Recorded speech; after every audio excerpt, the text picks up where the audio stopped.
Terbaru, janda Aji Masaid ini tampil bersama Maya Estianty di YouTube Kema Entertainment. Dalam momen itu, Anggi tampak memasakkan Maya hidangan ikan roa. Sembari mengobrol, Anggi mengungkapkan keinginannya menikah lagi.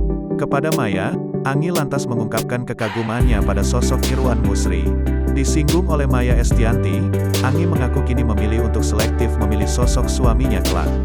Menyadari siapa suami Maya Estianty, Anggi langsung bertanya tips mendapat suami seperti Irwan Musri. Angelina Sonda tampak mencecar apa sebenarnya rahasia Maya Estianty bisa mendapatkan suami seperti Irwan Musri.